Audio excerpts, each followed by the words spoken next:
So ngayon mga kapatid, tayo na ho ay magpapatuloy pa rin sa aklat po ng Galatia.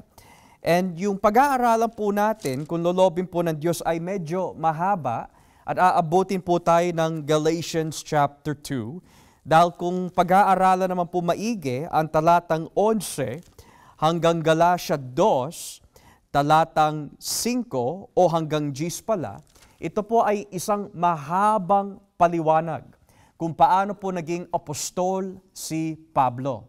So ulitin ko ho, mula po sa Galatia 1, talatang 11, hanggang Galatia 2, talatang 10, ito po ay isang mahabang paliwanag po ni Pablo patungkol po kung paano po siya naging apostol. At ito po ay nagbibigay depensa na ang kanyang pagiging apostol at ang kanyang mensahe patungkol po sa magandang balita ay hindi kontra sa mga original na apostol at hindi rin kontra sa kanyang pinapangaral at hindi ho ito nanggaling sa tao. Now, maaari maitanong ho natin, bakit po mula sa talatang 11 hanggang kapitulo 2 ng Galatia, bakit kailangan po magbigay ng depensa at paliwanag po si Pablo patungkol po sa kanyang credibility bilang apostol? At pangalawa, na ang kanyang magandang balita ay hindi kumukontra o tumututol sa magandang balita ng mga apostol ng Panginoong Hesukristo. Dahil nga po, may mga nakapasok na hindi tunay na mga mananampalataya o masasabi ho natin mga hindi tunay na kapatid sa pananampalataya na umuusig po kay Pablo at umuusig din po sa iglesia sa pamagitan po ng anyong maling, we could say, mensahe o nasa anyo po ng maling doktrina patungkol po sa pagtutuli with the grace of God, which means salvation para sa kanila. So ngayon, simulan po natin dito sa talatang Gs. Sabi ho, huwag ninyong isipin na ang nais ko ay malugod sa akin ang tao. Hindi. Ang nais ko ay malugod sa akin ang Diyos. Kung ang ikalulugod ng taong hinahanap ko, hindi ako tunay na lingkod ni Kristo. Alam po natin kung bakit po nasabi ni Pablo ho ito. Dahil may mga namimilit na nakapasok po sa loob ng kanilang iglesia na nagtuturo po sa mga ibang mananampalataya na kailangan po nila magpatuli upang sila po ay maituring matuwid, upang sila po ay maligtas, at upang matigil na ang pag-uusig laban sa kanila na nagmumula po sa mga Judaizers. So posible na ang mga nagtuturo po ng gayitong klaseng magandang balita na hindi naman magandang balita ay nag-aanyong mga Kristiyano pero dahil po natakot sila sa pag-uusig galing po sa labas, they would be labeled as Christian Judaizers.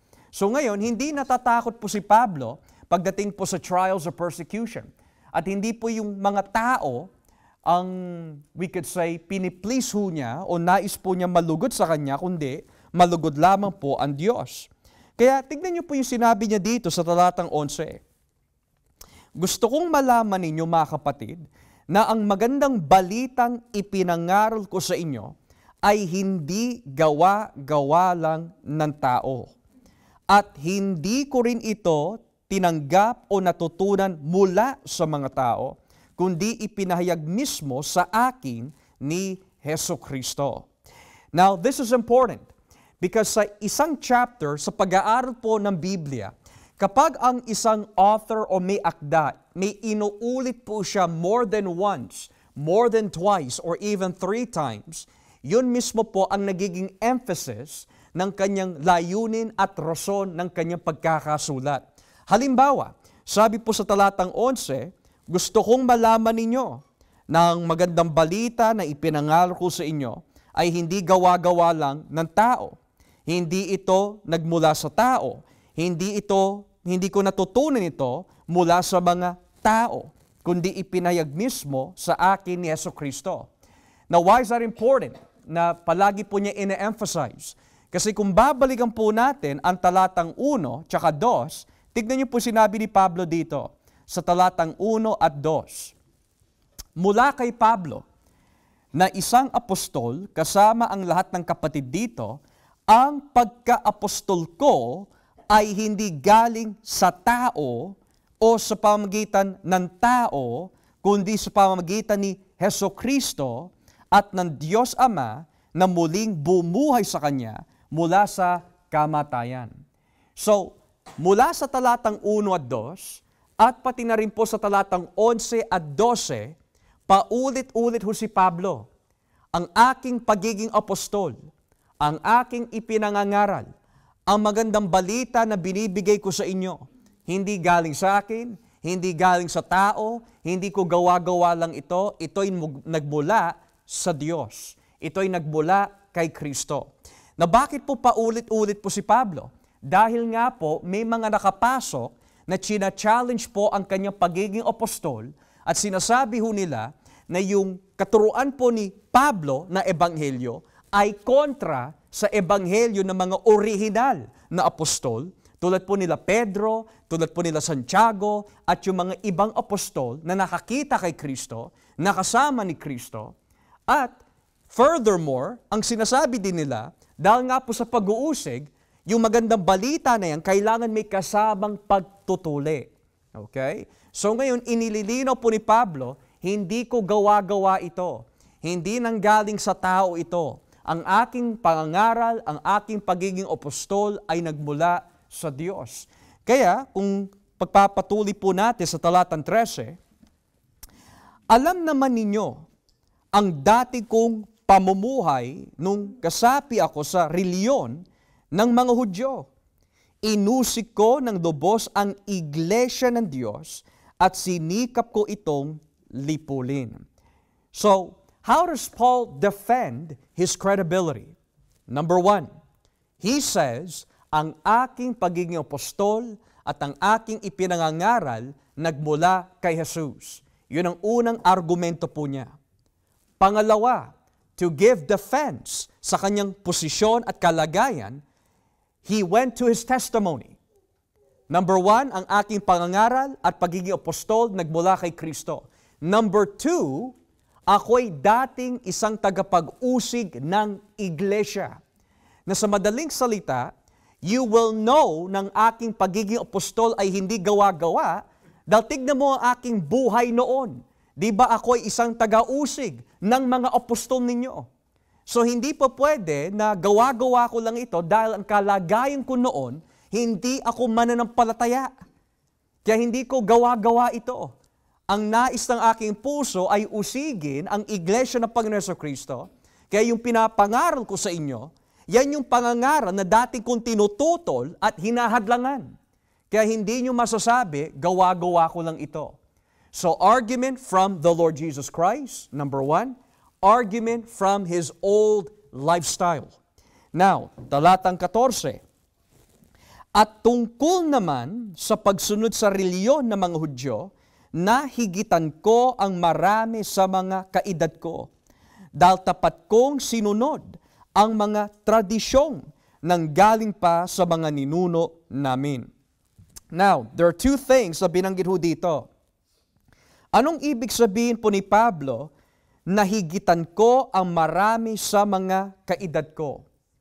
Well, we have to understand sa posisyon po ni Saul of Tarsus or Pablo ngayon, is that sa kanyang dating buhay, siya po ay pariseo.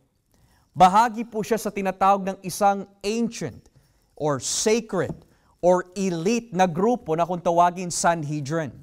Now, kapag sinabi Sanhedrin, mga kapatid, usually ito po ay isang, masasabi po natin, religious club.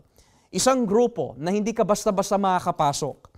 Usually, ang mga parte po ng Sanhedrin is yung mga Saduseo, mga Eskriba, and minority ay yung mga Pariseo. Now, to be a part of the Sanhedrin, kailangan nakamemorize sa ating puso't isipan ang kautusan po ng Diyos, which of course would refer to the laws of Moses, or the Old Testament book, o kung tawagin po nila the Torah, or the Tanakh. Ngayon ho, para makapasok din ho sa Sanhedrin, kailangan may asawa ka. Now, here's a rabbit trail na nais ko po na talakayin po natin just for a moment. Dahil wala naman po binabanggit sa Biblia na si Pablo po ay nag-asawa, pero siya po ay mataas ang tungkulin sa pagiging pariseo, and is most likely parte din po siya ng Sanhedrin, paano siya nakapasok kung wala naman binabanggit na siya po ay nag-asawa? So then, that is a possible difficulty. And the answer is this. It is either, mga kapatid, that bago ho naging, we could say, mananampalataya si Pablo, may asawa ho siya. Kaya lang, namatay prior to him coming to Christ. So we could say, in his Pharisaic life, may asawa ho siya na maaari hindi nabanggit, kaya po siya nakapasok sa pagiging Pariseo and in the Sanhedrin. Pero nung siya'y tinawag na ng Diyos, sigurado namatay na ang kanyang asawa, or possibly, as what the text states, walang binabanggit. Now, going back doon sa tanong po kanina, anong ibig sabihin na nahigitan niya ang mga kaedad o mas may edad sa kanya? Well, kung titignan po natin ang aklat po ng Gawa, dito po tayo sa Gawa, Kapitulo 22, Acts chapter 22, makikita ho natin, sino po yung mga tinutukoy ho dito that we could say, mas may edad ho sa kanya. Gawa 22, talatan 3, Acts chapter 22, beginning at verse 3. Acts chapter 22, beginning at verse 3. Sa Gawa 22, talatan 3, ito po sinasabi, Ako'y isang Hudyong ipinanganak sa Tarsus, na sakop ng Cilicia, pero dumaki ako rito sa Jerusalem. Dito ako nag-aral at naging guro ko si Gamaliel. Sinanay akong mabuti sa kautusan na sinunod din ng aking mga ninuno. Gaya ninyo ngayon, masigasig din akong naglilingkod sa ating Diyos. So sabi ho niya, ipinanganak po siya sa Tarsus, nasakop po ng Cilicia. Pero lumaki po siya dito sa Jerusalem at ang nagturo ho sa kanya ay si Gamaliel. Now, kung pag-aaralan po maigi kung sino po si Gamaliel, may 2-3 ho na kung tawaging Gamaliel. May tinatawag na Gamaliel na original. And then nung siya'y namatay, may anak ho siya ng pangalan Ben Gamaliel II. And then there were others most likely after him. Ngayon po, itong Gamaliel ay isang rabay na mataas po ang tungkulin sa pagiging guro at Pariseo. At sigurado, kapag itong Gamaliel ho ay namatay na, ang magiging successor o susunod na tagapagturo ay si Pablo o si Saul of Tarsus. Furthermore, kung titignan po natin ang aklat ng Pilipos, Kapitulo 3. Pilipos, Kapitulo 3, makikita ho natin kung gaano katindi ang paglilingkod at serbisyo po ni Saul of Tarsus sa kanyang pagiging Pariseo. Pilipos 3, talatang 4. Pilipos 3, talatang 4. Ito po sinasabi, Kung sa bagay, meron akong maipagmamalaki kung ang pagsunod sa mga seremonyang pag-uusapan, kung iniisip nino man na may katwiran siyang magmalaki sa mga bagay na ito, lalo na ako. Sapagkat noong 8 araw pa lamang ako'y tinuli na. Isa akong Israelita na mula sa lahi ni Benjamin. Kaya kung pagiging tunay na Hudyo ang pag-uusapan, talagang tunay akong Hudyo. At kung pagsunod sa kautusan ng mga Hudyo naman ang pag-uusapan, talagang sinusunod ko ito dahil para sa'yo ako. Kaya tungkol naman sa sigasig ng pagsunod ko sa reliyon ng mga Hudyo, inusi ko ang iglesia. Walang maipipintas sa akin pagdating sa pagsunod sa kautusan. So nakikita ho natin dito, ang kanyang tungkulin talaga maipagmamalaki ho niya. Siya po ay inaralan ni Gamaliel.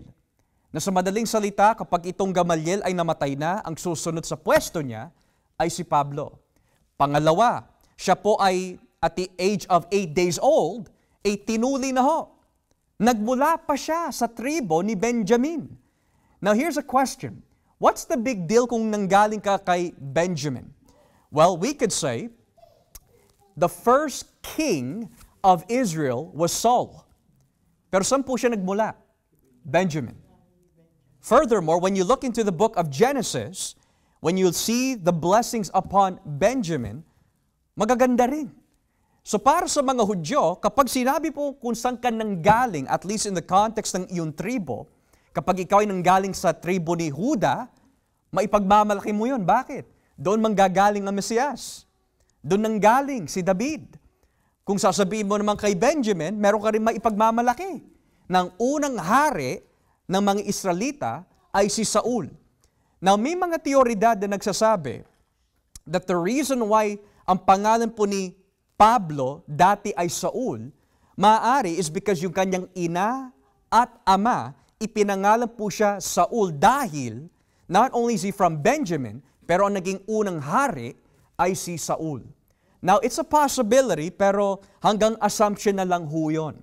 Nonetheless, nakikita ho natin kung gaano ho kasagrado ang mentalidad po ni Pablo when it comes sa pagiging para sa iyo.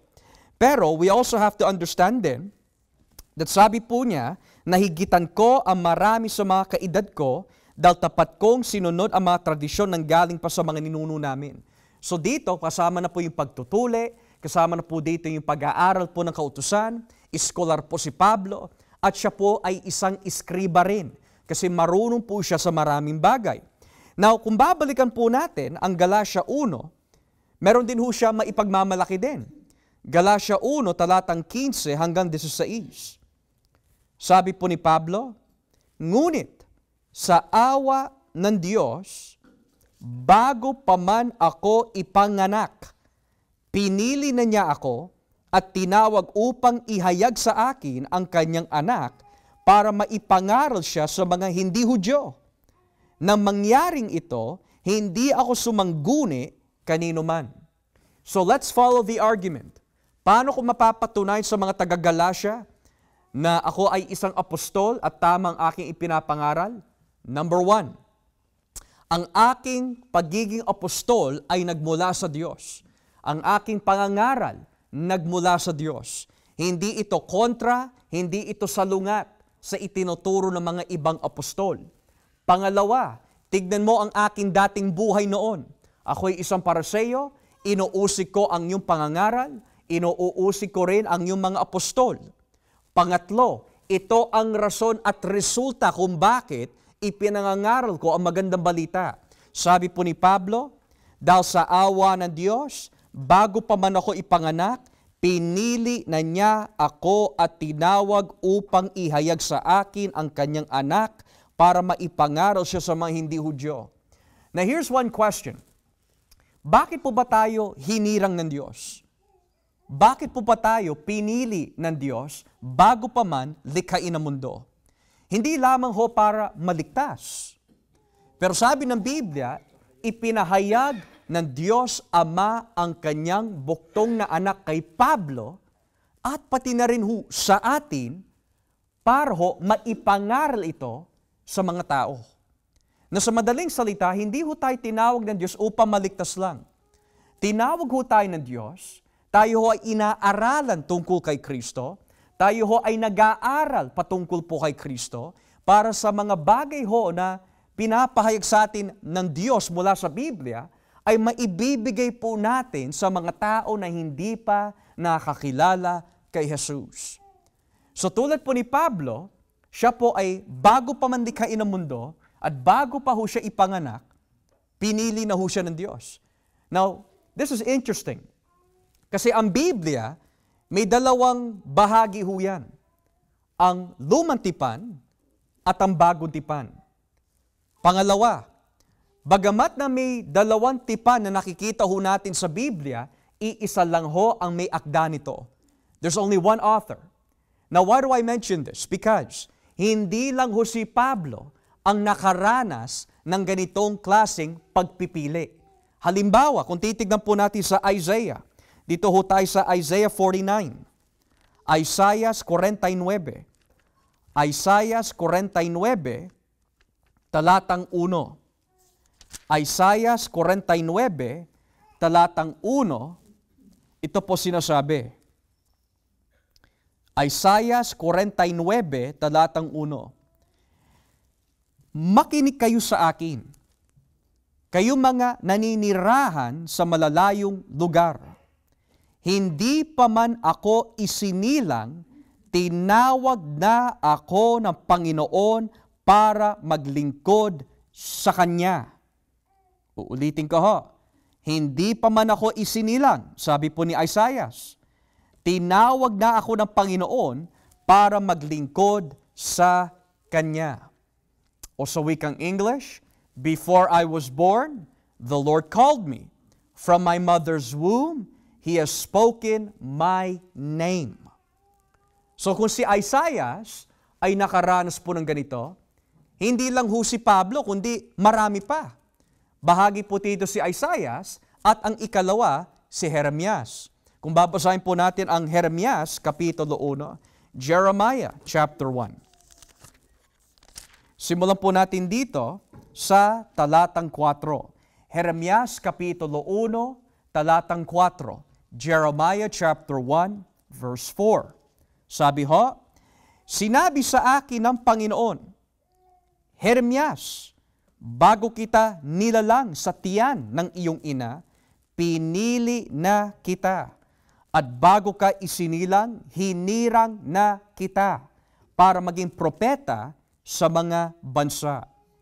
Before I formed you in the womb, I knew you. Before you were born, I set you apart. I appointed you as a prophet to the nations. So dito, napakalinaw yung doktrina na kung tawagin ang doctrine ng election o yung doktrina ng pagpili ng Diyos sa atin. So hindi lang po ito New Testament doctrine. Ito po ay doktrina na itinuro pa noon una pa o unang panahon. So sabihin po natin, Isaiah, and then ikukumpara po natin sa pagdating po ni Kristo. This is about 800 years apart.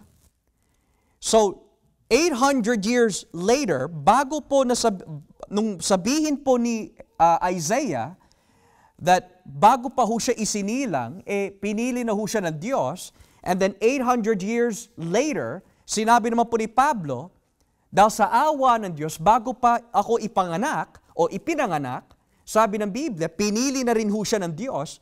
It goes to show the harmony of the Bible. It goes to show na ang may akda ng Biblia, ang nagpahayag sa mga lingkod na ito ay iisa lamang. So yung Diyos na pumili po kay Jeremias, ang Diyos na pumili kay Isaiah, at ang Diyos na pumili po kay Pablo, siya rin ang pumili ho sa atin. Na maaari maitanong ho natin sa anong klaseng paraan at proseso. Kung tinawag ho si Pablo bago pa man likhain ang mundo, at tinawag po si Jeremias, si Isaiah, bago pa man likhain ang mundo, ganoon din ho sa atin. How do we know this? Ephesians chapter 1. Bago pa man likhain ang mundo, pinili na tayo ng Diyos. So napakalinaw ho niyan. Now, balikan po natin ang Galatians. Galatians chapter 1. Dito naman po tayo sa last part of verse 16. So, inargue po ni Pablo, ako'y, yung pangangaral ko, ang aking pagiging apostol, nagmula kay Kristo. Ako'y binago ng Diyos. Bago pa man ako ipanganak, tinawag na ako ng Diyos. Ngayon, sabi po niya sa verse 16, nang mangyaring ito, which means na siya'y binago ni Kristo, hindi ako sumangguni kanino man. Verse 17, hindi rin ako pumunta sa Jerusalem para makipagkita sa mga naunang naging apostol kesa sa akin. Sa halip, pumunta ako sa Arabia at pagkatapos ay bumalik ako sa Damascus. So dito man ho tayo huminto. So, kung pag-aaralan po natin ang buhay at conversion story po ni Pablo, ang sabi po sa aklat ng Gawa, Kapitulo 9, if I put Acts 9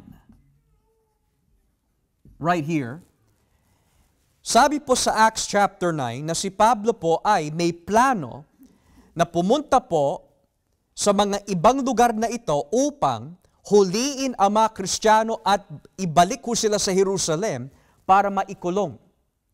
Pero dahil po, habang siya ay nasa road of Damascus, biglang nagpakita ho si Kristo sa kanya in a supernatural way.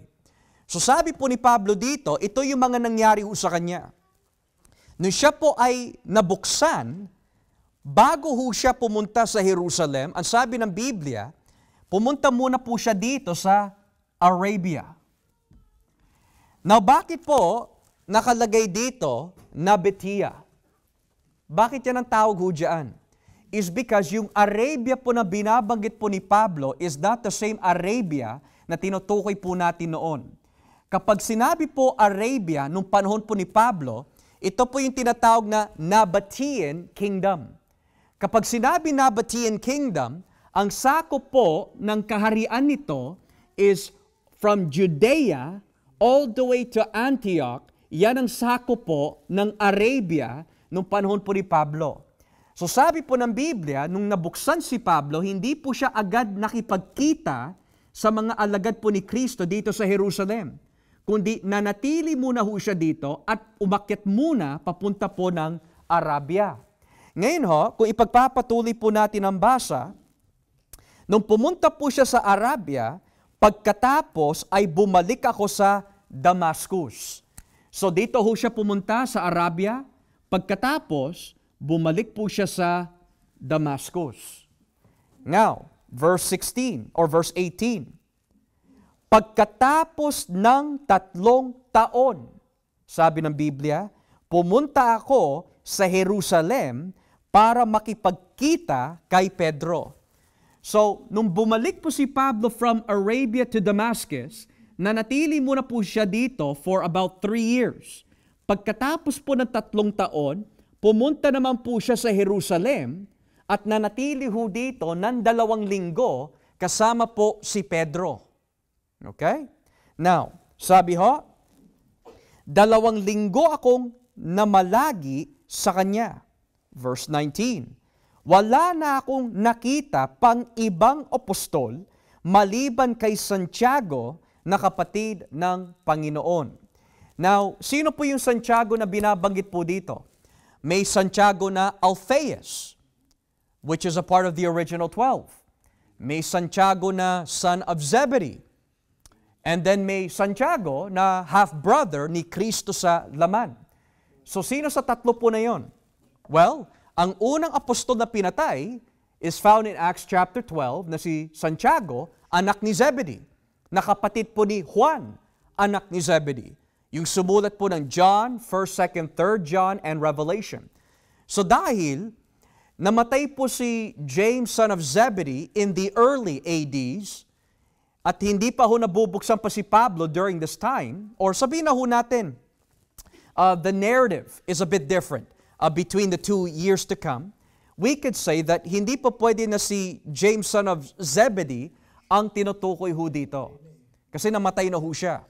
Bagamat, in Acts chapter 9, naliwanagan na po si Pablo, but in Acts 12, we could say that James, the son of Zebedee, died.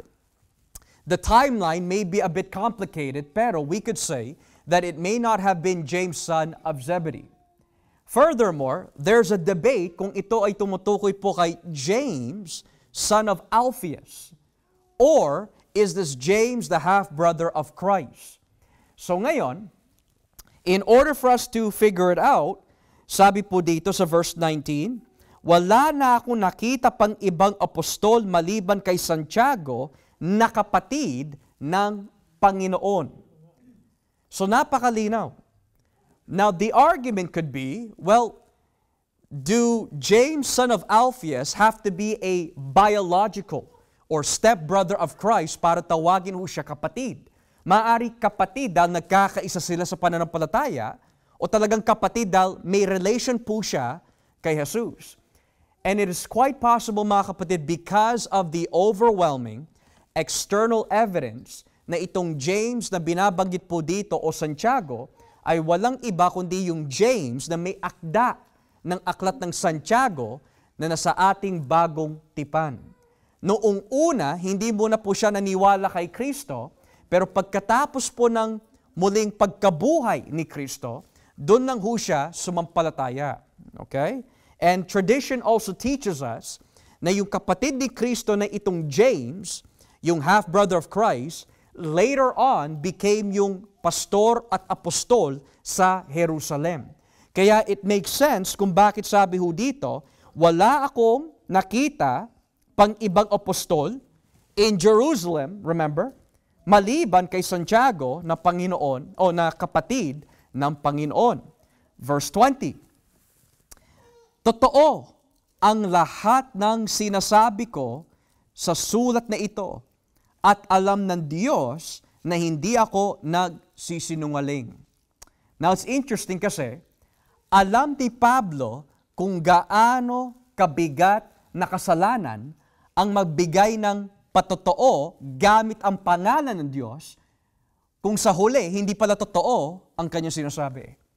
Dahil para sa mga Hudyo, ang magbigay ka ng panata sa Diyos or vow before God ay napakabigat na kasalanan pag ito'y hindi tinupad, na sa panahon po ni Kristo, ito ang gawain po ng mga Saduceo at Pariseo o yung mga reliyosong Hudyo. Nangangako ako sa Jerusalem. Nangangako ako sa aking kaibigan. Nangangako ako sa pangalan ng aking ina at ama. Pero never gagawin ng mga Hudyo, nangangako ako sa pangalan ng Diyos. Kaya sinabi ni Kristo po sa kanila, huwag kayong mangangako sa Jerusalem. Huwag kayong mangangako dito sa mundo. Huwag kayong mangangako dito, huwag kayong mangangako diyan na ang ibig sabihin ho ni Kristo is, huwag kang gagawa ng lusot sa isang panata na hindi mo naman tutuparin at hindi porket hindi mo binanggit ang pangalan ng Diyos, pwede ka na magsinungaling sa iyong panata na hindi mo naman tinupad. Now, why is that important? Kasi si Pablo, understanding the seriousness of his testimony, sabi niya, totoo ang lahat ng sinasabi ko sa sulat na ito. At paano ho niya mapapatunayan further na hindi siya nagbibiro? Sabi niya, alam ng Diyos, hindi ako nagsisinungaling. So now, he makes his defense by, ang aking apostol galing sa Diyos. O pagiging apostol, nagmula sa Diyos. Ang aking pangangaral, nagmula sa Diyos. Ang aking dating pagkatao, hindi ko gawa-gawa na baguhin ang sarili ko. Pero dahil sa awa ng Diyos, binago niya ako. Hindi ako agad pumunta sa mga apostol sa Jerusalem dahil dumaan muna ako sa Arabia and then bumalik ako sa Damascus. Pagkatapos ng 3 taon, bumalik naman ako sa Jerusalem. So he's already evangelizing. And after he goes on to say this, sabi niya, lahat ng sinasabi ko dito, wala akong tinatago. Hindi ako nagsisinungaling. Ang Diyos ang aking saksi. Furthermore, verse 21, pagkatapos pumunta na ako sa Syria at Cilicia. Now notice this. After his 2-week trip, dumaan po siya sa Syria, dumaan po siya sa Cilicia. Ang haba ng nilakbay ni Pablo. Ano po ang dahilan? Sabi po ng Biblia, nang panahong iyon, hindi pa ako personal na nakikita ng mga iglesia sa Judea na nakay Kristo.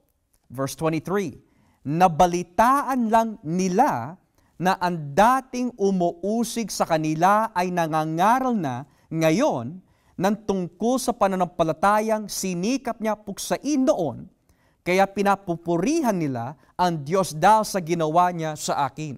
So notice this. Dahil hindi pa siya talagang kilala ng mga taga-Judea, pero noon nababalitaan po nila, nangangaral po siya sa mga regions po na ito dahil ang pangangaral po noon at yung balita ay kumakalat. Kaya biglang nag-isip yung mga taga-Judea na Kristiyano, teka lang, di ba siya yung umuusig sa atin? So ngayon, notice the argument of Paul. May apostleship galing sa Diyos, may preaching galing sa Diyos. Pagbabago ko galing sa Diyos ngayon, may mga nagsasaksi na at nakakarinig sa aking bagong buhay dahil kay Kristo. So all the evidence na binibigay ni Pablo, hey, hindi ko gawa-gawa ito. Ask the people in Judea. Ask the people in Damascus. Tanungin mo yung mga taga-Syria. Tanungin mo yung mga taga-Cilicia. Lahat yan ay nagsasaksi. nangangaral ako tungkol kay Kristo.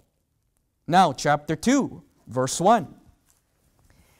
Pagkatapos, so paulit-ulit, pagkatapos.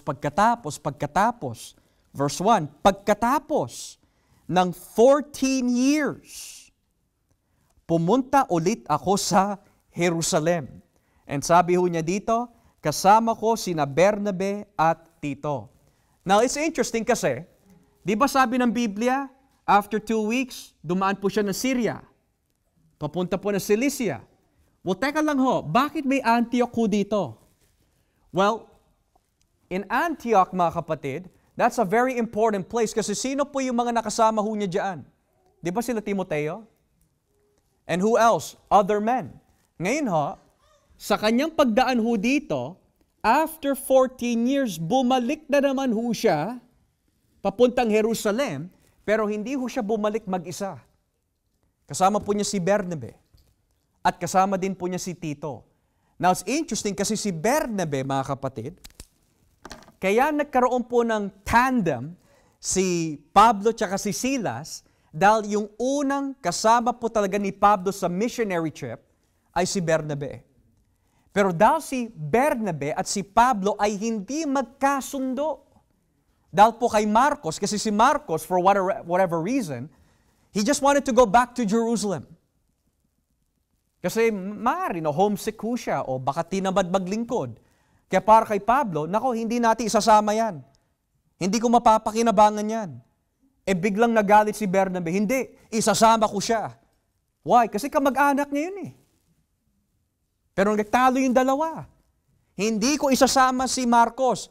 Tignan mo, hindi yan tapat. Iniwanan niya tayo, nangangarap tayo ng magandang balita, mas gusto pa niya umuwi. Sabi ni Bernabe, hindi, isasama ko yan. So anong ginawa po ng dalawa? Dahil sa sobrang tindi ng kanilang pagtatalo, mas naisip na lang sila na magkahiwalay na lang po when it comes to ministry. Kaya ang inappoint po kay Pablo, hindi na po si Bernabe, kundi si Silas. Okay? Now, here's another question. Hindi po ba ligtas si Bernabe dahil nakipagtalo po kay Pablo? Walang binanggit po ang Biblia. Ang pinagtalo po nila is ministry. Pero ang hindi nila pinagtalo, o pinagtalunan rather, is yung Ebanghelyo. So whether Bernabe was saved or not, that's not the issue kasi I believe he was saved, pero hindi lang sila nagkasundo. Now, sabi ho dito, verse 2, bumalik ako dahil nangusap sa akin ang Diyos na dapat akong pumunta roon. Nakipagkita ako ng sarilinan sa mga pinuno na iglesia o ng iglesia at ipinaliwanag ko sa kanila ang magandang balita na ipinangangaral ko sa mga hindi Hudyo. So, after 14 years, sabi ng Biblia, because he received a revelation, bumalik na ho siya. Now, one question might be, bakit hindi po siya dumiretso sa Jerusalem right after he got saved? Because kung natatandaan po natin in Acts chapter 9, nung si Ananias ay kinausap po ng Diyos sa isang espesyal na pahayag mula sa Diyos, sabi po ni Ananias, teka lang po Panginoon, kilala ko itong Saul ng Tarsus, di ba siya yung umuusik sa iglesia? Pero ano sabi ng Panginoon? Marami pa siyang mararanasan at dapat maranasan para sa akin sapagkat magiging instrumento siya sa mga hentil. Teka lang, sino po ba ama na sa lugar na ito? Puro hentil ho yan. So habang lumalakbay po si Pablo, it is possible that the revelation of God that he must preach to the Gentiles, ang kanyang inuna bago muna po siya pumunta ng Jerusalem. Kasi ang puso ho niya, maibigay ang magandang balita sa mga hentil, which we see naman ho dito, kaya hindi siya agad dumiretso dito dahil meron na nagtatanim sa Jerusalem. Sino ho yun? Sila Pedro, sila Santiago, at yung mga iba pang mga apostol. Pero ang hindi pa nagagawa ng mga ibang apostol taga Jerusalem ay ipangaral ang magandang balita sa mga hentil. Kaya ang ginamit ng Diyos during this period of time ay si Pablo. May nangangaral sa loob, Jerusalem. May nangangaral sa labas, si Pablo. So it becomes productive. Now, Sabi ho dito, nakipagkita ako ng sarili sa mga pinuno na iglesia, of course referring to James and Peter. And sabi ho dito, at ipinaliwanag ko sa kanila ang magandang balita na ipinangangaral ko sa mga hindi Hudyo. Now, before I forget, sabi ho dito, after 14 years. Now, the question might be, because there's also a debate on this, mga kapatid. It's interesting. Yung debate po nito is 14 years of what? 14 years after or 14 years before Acts 15? Ano yung 14 years na tinutukoy dito? So, the first theory is, itong 14 years is a reference ho sa 14 years after yung first visit po niya sa Jerusalem. Meron naman po nagsasabi, yung 14 years po nito ay tumutukoy sa after na-convert si Pablo, 14 years, 12 years later, pumunta po siya sa Jerusalem. Ang sagot ho dito sa dalawang teoridad po na yan is, I do not know. Kasi there's not much information. Okay? There's not much information. Basta sabi lang ho, after 14 years, bumalik po siya sa Jerusalem. Whether after 14 years after his conversion, or after 14 years ng kanyang pag-unang bisita kay Pedro, the text doesn't give us much information. So sabi ho dito, ginawa ko ito para masiguro ko na hindi masasayang ang pinagpaguran ko noon hanggang ngayon. Na bakit po nasabi ni Pablo para hindi masayang ang pinagpaguran ko sa aking pangangaral is because, tignan niyo yung mga pinunta ni Pablo, Arabia, Damascus, Syria, Cilicia, 14 years later, babalik na naman ho siya. Bakit napaka-importante na hindi masayang ang magandang balita? Is because the reason why pumunta po si Pablo sa Jerusalem upang malaman ng mga kapatiran at pati na rin siya na ang kanyang nakuha mula sa Diyos ay tumutugma sa pangangaral ng mga apostol na nakasama ni Kristo noon. So what does that have to do with us? This is what it has to do with us, mga kapatid. Kaya ho natin sinisiyasat maigi kung ano po ang doktrina ng magandang balita dahil kung lalabas ho tayo pero kulang ang ating mensahe, sayang lang ang ating pagod. Nang ibig sabihin, napakadali lang humangaral. Pero kung kulang-kulang ang ating mga binibitawan sa tao o mali pa ang ating mensahe na pinapangaraw sa tao, sayang lang ho ang ating ipinapangaral. Kaya kung lalabas ho tayo, believe on Jesus Christ. Kaya lang, walang pagsisisi na nabanggit. Walang impyerno.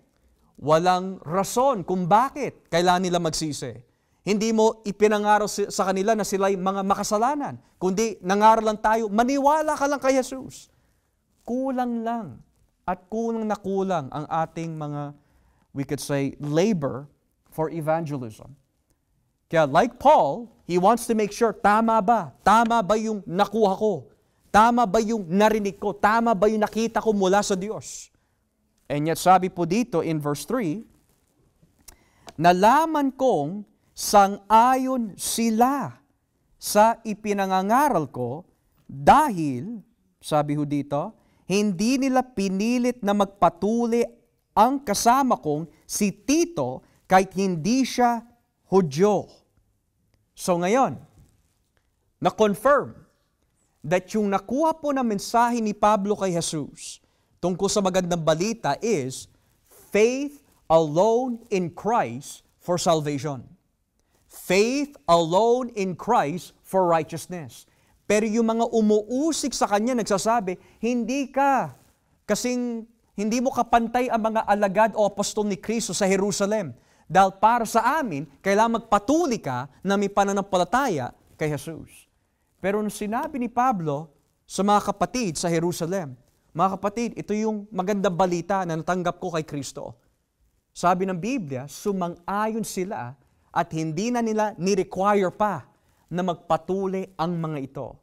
So look at the chronological order. Acts 9, nabuksan si Pablo. Acts 10, nagpahayag si Kristo kay Pedro, "Uy, ipangaral mo ito sa mga hintil." Pero hindi inutos ni Kristo kay Pedro at sabihin mo rin sa kanila, magpatuli rin. Walang binabanggit ho doon. When you get to Acts 12, namatay na si Santiago. When you get to Acts 15, tignan niyo po yung nangyari dito. Let's go to Acts 15, verse 1. Dito na nagsisimula yung masasabi ho natin, debate tungkol sa tamang pagkaintindi sa magandang balita. Gawa 15, talatang 1. Acts chapter 15, beginning at verse 1. Tignan niyo ha.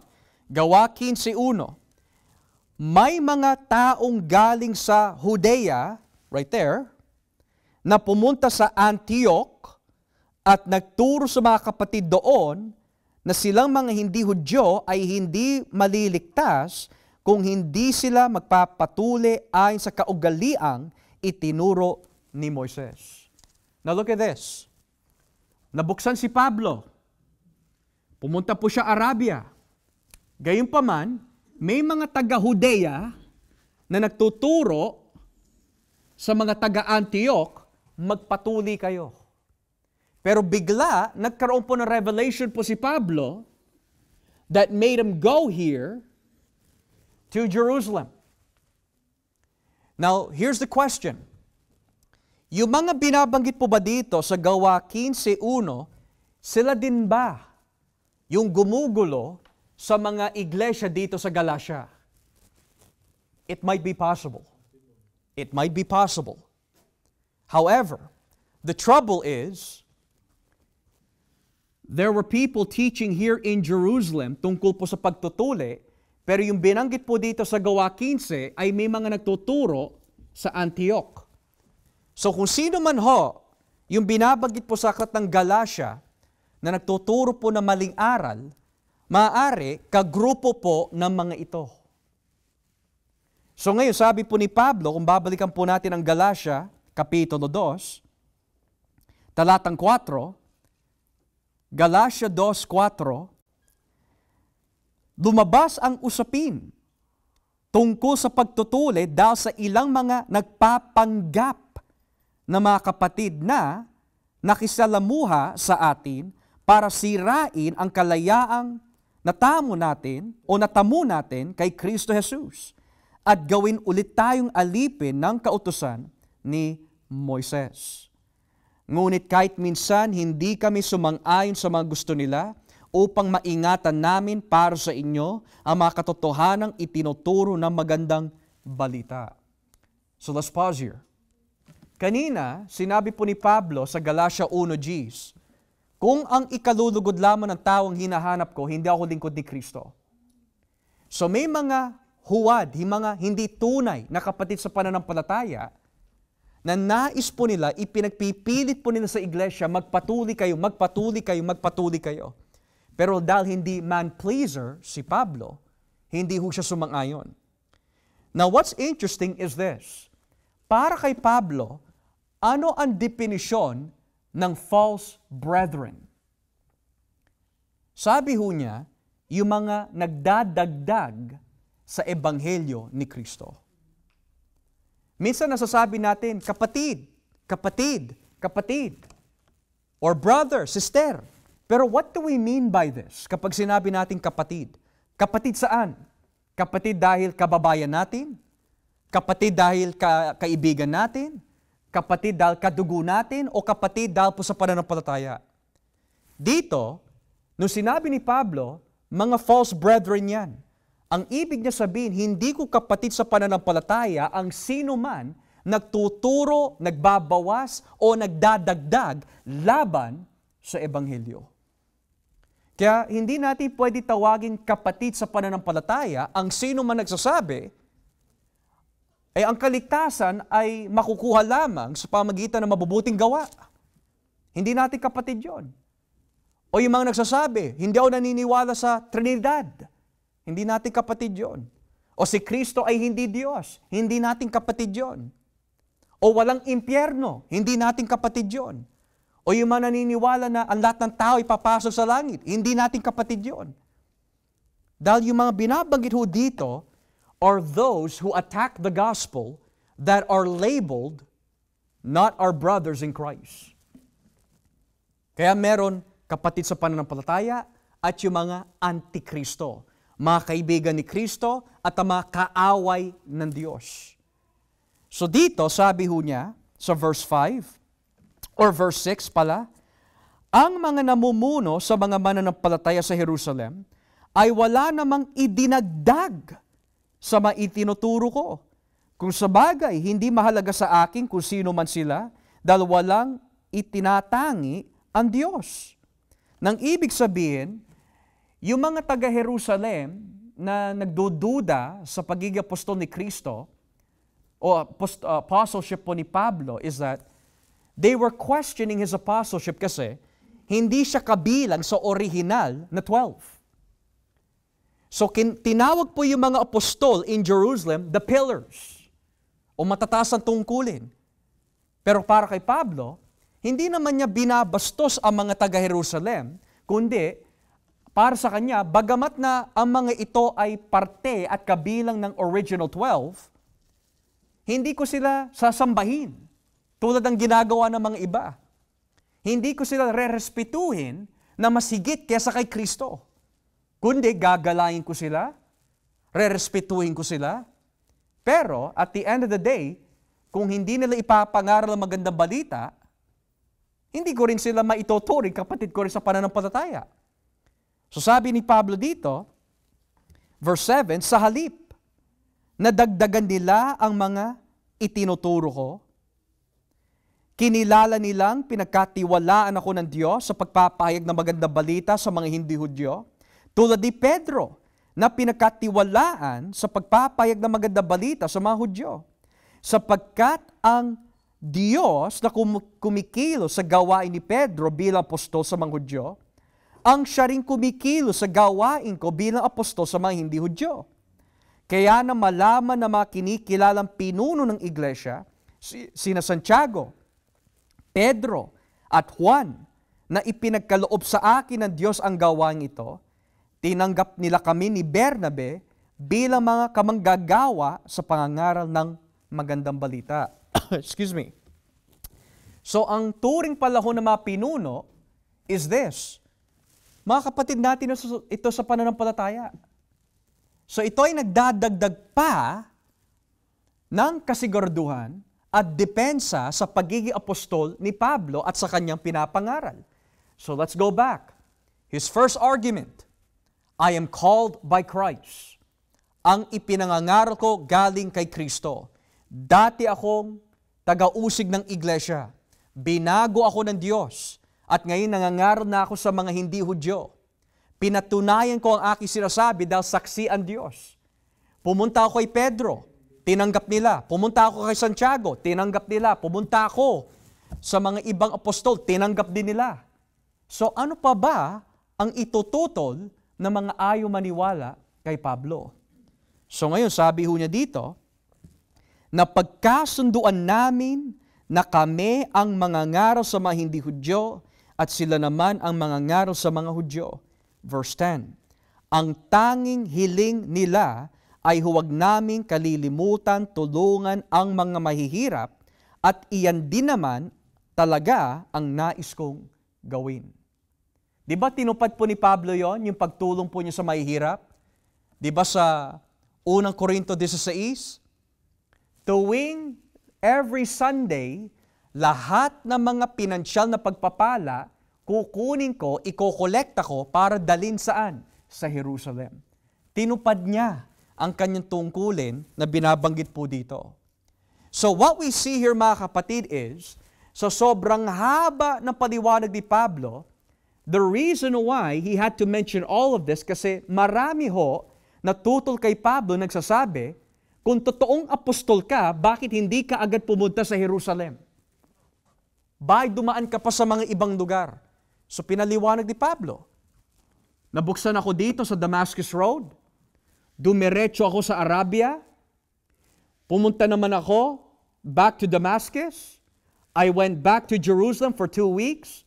I went to Syria. I went to Antioch. I went to Cilicia. At nung kinausap ako ng Diyos, after 14 years, bumalik naman ako sa Jerusalem upang mapatunayan, hindi gawa-gawa ang mga sinasabi ko. Dahil yung mga taga-Judea, taga-Syria, taga-Antioch at Cilicia, nasaksihan nila ng aking pinapangaral ay tumutugma sa pinapangaral ng mga taga-Jerusalem. Na sa application naman para sa atin is this. Gaano po ba kaimportante ang Ebanghelyo? It is so important na kailangan talaga matest ang bawat isa kung tama nga ang ating ipinangangaral sa labas at sa iba. Hindi po pwede na, may experience ka? Sige, humayo ka. Hindi. Kailangan imbestagahin muna kung talaga nga tama ang kanyang ipinapangaral. Hindi lang yung sugo lang tayo na sugo. May 13 years ka na experience, ikaw naman, matagal ka na sa ministeryo, sige, mangaral ka. Hindi mo pa siya napapakinggan. Hindi mo pa alam ang kanyang doktrina. Pero si Pablo, kahaba ng proseso ng kanyang pinagdaanan. Dumaan siya kay Pedro. Twice. And then, dumaan pa siya sa mga taga-Judea. Napatunayan nila, tama ang kanyang pinangangaral. So, kailangan talaga, every word must be established by 2 or 3 witnesses. Ganyan kahalaga ang magandang balita. Dahil kung may isa ho sa atin, iba ang ating pinangangaral, sabi ng Biblia, sumpain siya nawa ng Diyos. That is how important the gospel is. So I pray mga kapatid na sa ating pag-aaral dito sa book of Galatians chapter 1 verses 10 to chapter 2 verse 10 na meron po tayo napulot na aral na hindi lang ito tumutukoy sa travel journey ni Pablo. Huwag sana umalis tayo nitong gabi at kapag may nagtanong, ano natutunan mo sa Biblia? Natutunan ko na mahilig pala lumakbay si Pablo. That's not the point. The point is, yung kanyang ipinangangaral, talaga nagmula kay Kristo dahil ito ay tumutugma rin sa ipinangangaral ng mga apostol. And the application that we can learn from this is, kailangan magkaisa ho tayo sa magandang balita.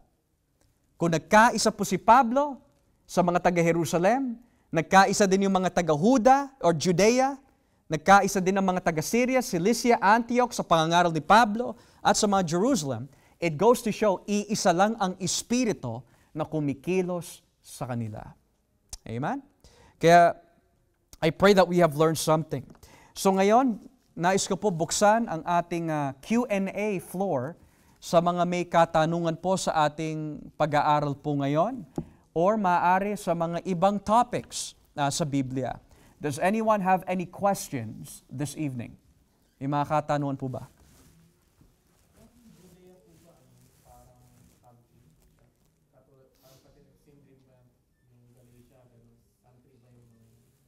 Could you repeat that again po? Sorry.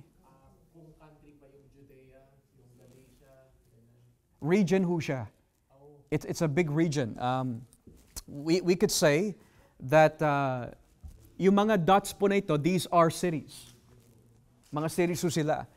Pero yung places like Galatia, that's mga provinces, and then you have Arabia, yung malaking region ho na yan. These are large portions of regions na sakop po nila. Yeah. So, in Judea, we could say, nandyan yung Jerusalem. Nandyan yung, what's that other place?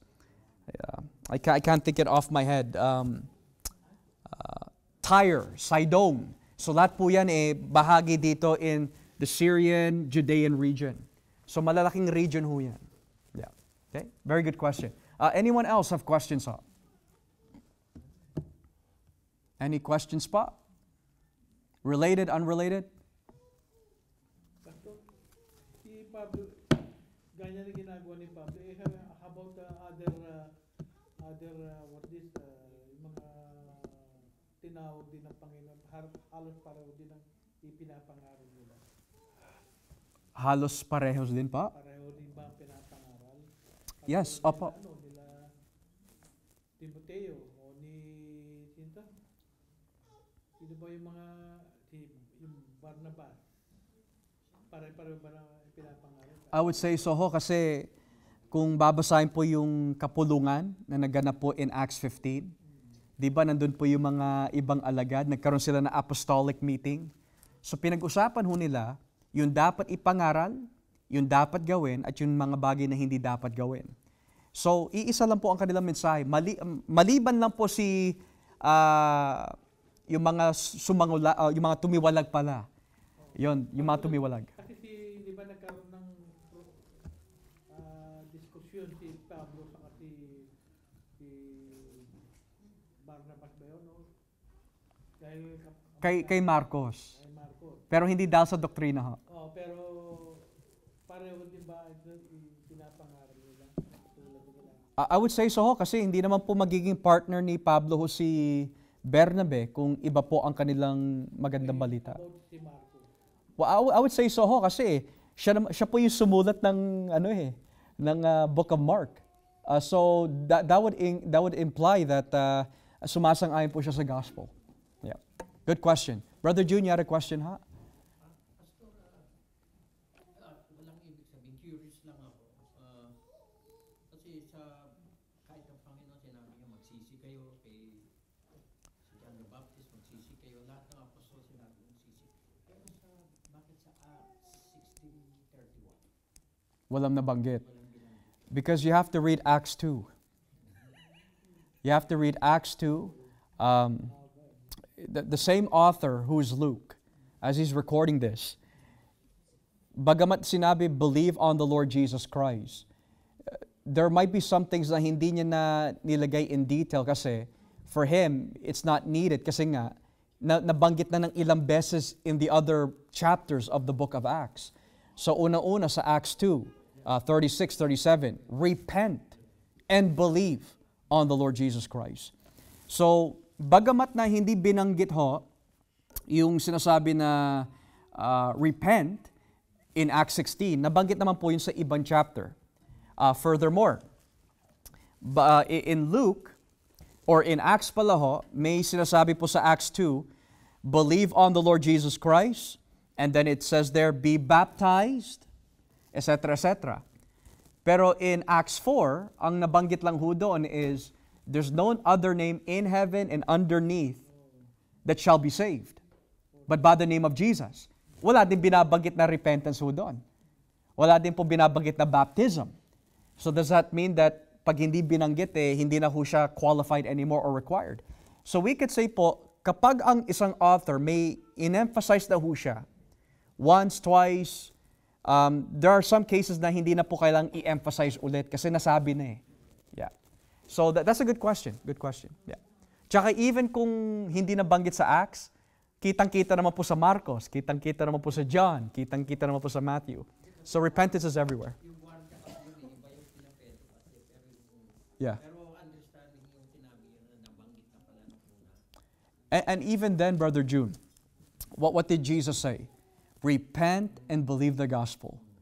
So repentance is a requirement. It's a requirement po talaga. And even if it's yung guard or if it's yung mga wicked generation na binabanggit sa Acts 2, even though it's different people, different situations, iisa lang po ang requirement, repentance and faith in Christ. Okay? Very good, very good. Anyone else have any questions related or unrelated? Kuya?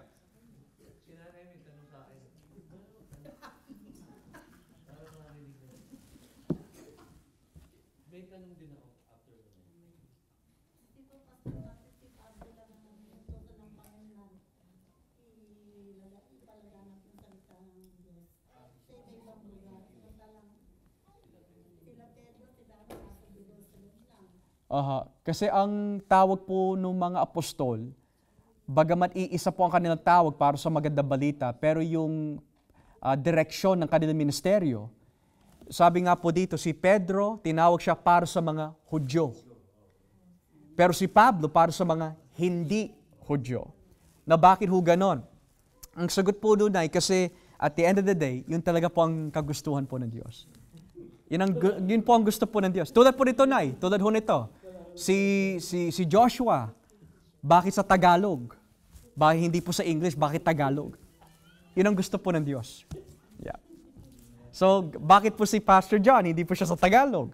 Bakit sa English po siya? Yun ang gusto po ng Diyos. Yeah. Okay. Very good question, ha? Anyone else? Tay, may question ho kaya? So, I believe yung after 14 years na yun ay nung galing siya kay si Paul nakipagkita kay Peter. si Peter, nag-umpisa na yung 14 years na. After 14 years, saka bumalik doon sa Jerusalem. Pwede ho yun. Yun ang dinidebate ho nila, is it after yung first visit or is it yung after conversion niya? So, yeah, there's no problem po with that. Kasi ang dinidebate po ng mga eskolar kung bakit ho napakahaba ng pagdebate ho nila is because bumabalik na naman dun sa lugar.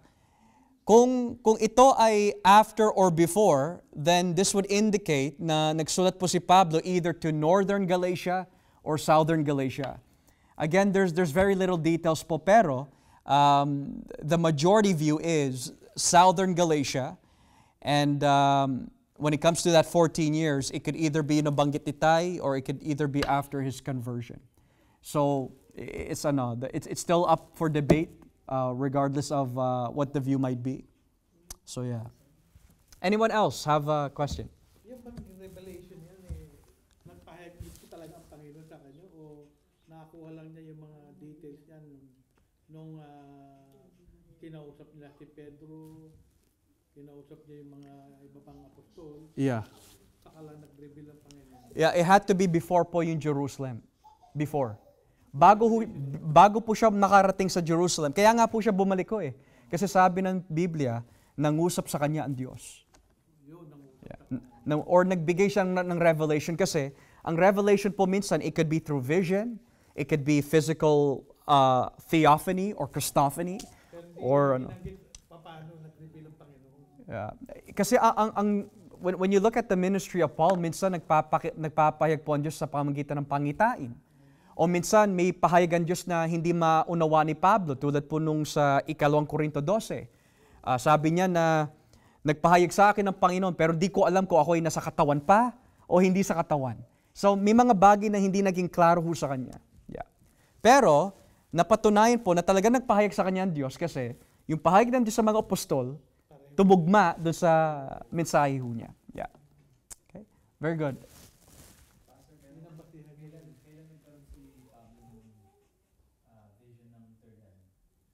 Yeah, so it says there, if you go to 2 Corinthians 12, 1 and 2, sabi doon, about 14 years ago. It's difficult because when Paul gives details about times, it's very hard to determine, especially if there's lack of details. That could be 14 years after his conversion. Sorry? Yeah. It could be 14 years, the same timeline, we don't know. But it's interesting kasi, it says here, after 14 years, he went his way back.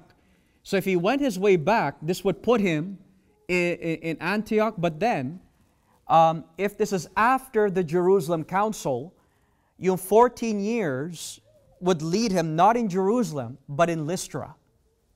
In Lystra, if it's after. So it could either be before or after. It's very difficult. It's very difficult. So that 14 years could be the same 14 years or it could be another different 14 years. So we have to look at the timeline.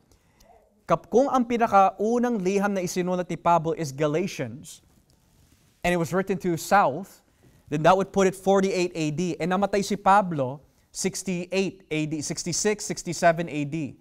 So from 48 AD to 67 AD, you have to fit in the timeline of that 14 years na binabanggit. So because we don't know which of that 14 years.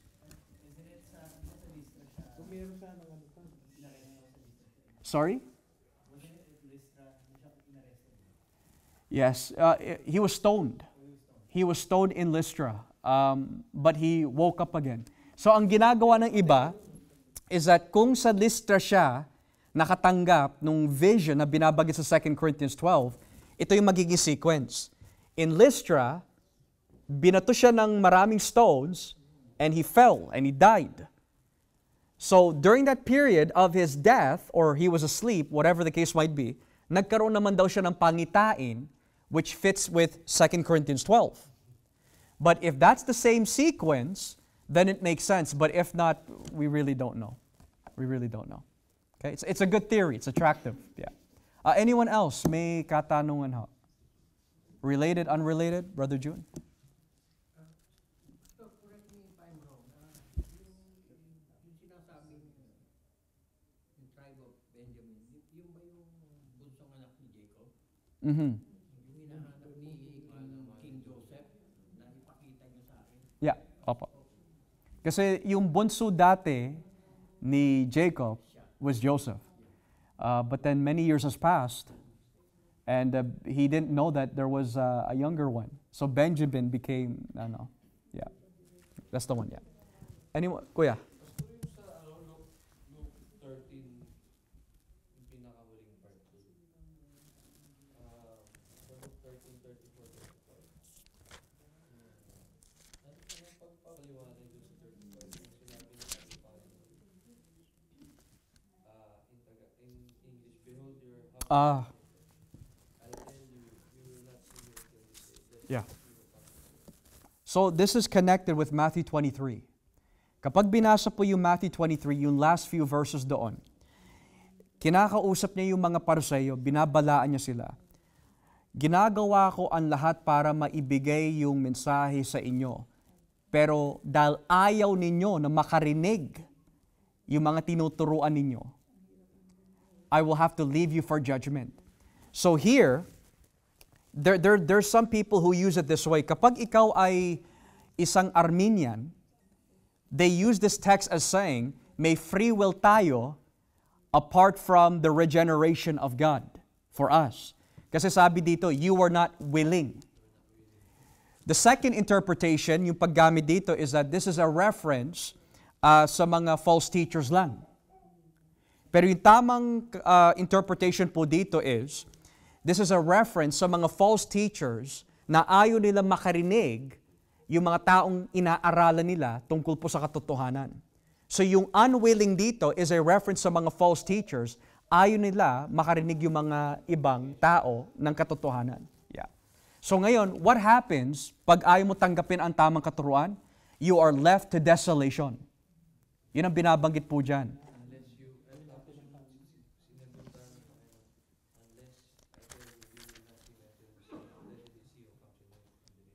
Yeah.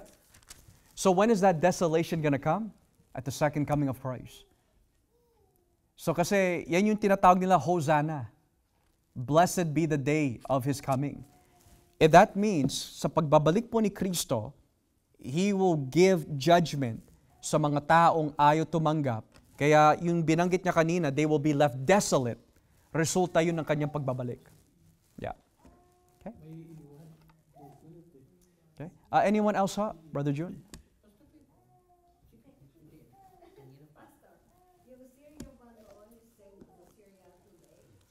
Syria, I would say so, yes. Yung region po na yan, yes pa. Nag-evangelize sila. So, ngayon, mas maraming nakatanggap sa mga false dahil mas maraming sa kanila hindi believe sa Middle East. In our modern day. In our modern day po, we could say po, Mami, is that these areas right here, sako po yan ng Islamic region. Puro Muslim ho. Yeah. So, it's interesting kasi, pagkatapos po nung, kasi ang Islam po lumaganap, umudlad ho ang Islam about 4 to 1,000 years after Christianity. So ngayon po, in history, may tinatawag po na the Battle of the Crusaders. Na ang ibig sabihin po, in history, there was a battle that took place here in Jerusalem. May isang Muslim, ng pangalan po niya was Saladin. Siya po yung hari during those days. kinalaban po niya si Haring Baldwin of Jerusalem. At nung natalo po yung mga humahawak po na Jerusalem, the Christians in those days na humahawak po sa Jerusalem, nung sila po ay natalo, pumasok naman po itong sila Saladin, and then lumagana po lalo ang Islam. Naging dominant po sa panahon po na yun. Yeah. Okay. Very good. Anyone else have questions? Related, unrelated ho? Mama Tess, may question ho kayo? Gusto ko lang malaman, Pastor, si Pedro ba at si Pablo magkasigilan? Mas matanda ho si Pedro. Kasi di ba pinagsabihan ni Pablo si Pedro? Mas matanda si Pedro.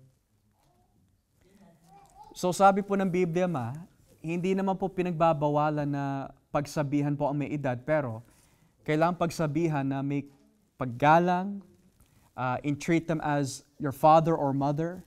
Yeah. So, yung punto ho doon, bagamat na kinuusap po ni Pablo si Pedro, kahit na nakakatanda ho si Pedro, we could say naging grief ni Pablo was not so much that ayaw niya na sabihin ng totoo, bagamat may edad po si Pedro, kundi yung ginawa po ni Pedro hindi po tama. Kasi nakipag-compromise ho siya eh. So ngayon, iniingatan din po niya si Pedro dahil una-una siya po ay older and he is also an apostle. Iniingatan po niya many things. Yung patotoo po ni Pedro bilang apostol, yung ebanghelyo na kanyang ipinapangaral, at para hindi na po madamay ang iba kasi yung ginawa po ni Pedro, may mga ilan na damay. So dahil sunod-sunuran po ang iba, okay, ginawa pala ni Pedro to, gagayahin ko rin. Yun ang iniingatan po ni Pablo. Kaya nasabi ho niya, kung ang ikalulugod ng tao ang hinahanap ko, hindi ako lingkod ni Kristo. So bagamat may edad si Pedro kaysa ho sa kanya, pero hindi pa rin ho tao ang nais po niya malugod, kundi ang Diyos. Yeah. Pero sigurado ho, hindi po niya dinisuspect si Pablo o si Pedro in such a negative way. Pinagsabihan harap-harapan.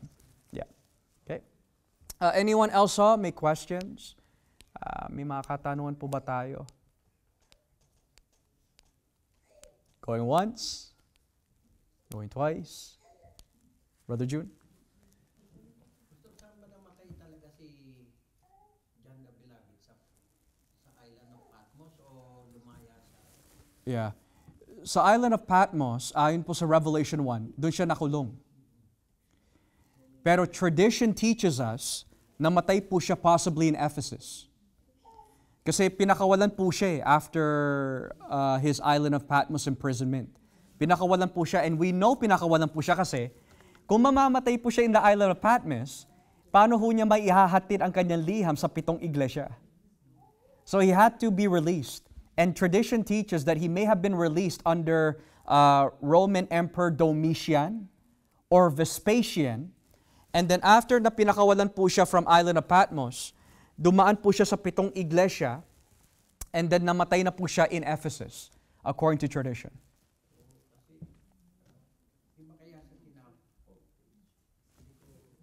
Hindi ko tanda kung kaya sa tinapon sa Patmos dahil hindi siya namatay nung nilubog siya sa... According to tradition. According to tradition. Mantika. Yeah. Hindi siya magpatay-patay dahil doon siya tinapon. So that's tradition. Yeah. A similar tradition is si Tomas. Pinatay naman po siya sa India. So ang story naman ho doon is that nilagay po siya sa isang parang furnace, tapos hindi siya mamatay-matay, hindi siya masunog-sunog. So ang ginawa ho nila, pinagsasaksak ho si Tomas hanggang mamatay na lang ho. Yeah. So ito lang po ay tradition, pero it's not against the Bible kasi kapag ang Diyos may layunin ho siya sa atin, pag hindi pa ho natin oras, hindi pa talaga natin oras. Yeah. Kahit na ihakis ho tayo, itulak pa ho tayo sa Grand Canyon, walang mababali ho sa atin. O kung may mabali man, hindi pa rin ho tayo mamamatay kasi hindi pa nga ho yung tinakdang oras. Yeah. Okay? So, yeah. Anyone else have any questions? Okay? Mga kapatid, just to give you guys an update din ho, we have checked na yung, what do you call this, yung camping site. Hopefully you like it, and if so, we're going to get that prepared na as soon as we can. And as well, yung mga hindi pa nag-sign up, please do sign up. Okay? And there will be more that I will announce after our prayer. So before we come to a close, does anyone have any more questions pa ho? So may edad na pastor si John de Bella. May edad na ho? May edad yung pinakakuwala. Opo, oh yes. Kasi ako, sabihin na ho natin, 85 to 95 AD nung isinulat po niya ang Revelation. So he may have been either in his 80s or 90s na. Yeah, 80s or 90s na ho siya. Okay? Alright, so kung wala na ho tayo mga katanungan po mga kapatid, tayo ho ay magpuri po sa ating Panginoon, and then we will then give you more updates concerning about the church. Okay, so let's give God doxology.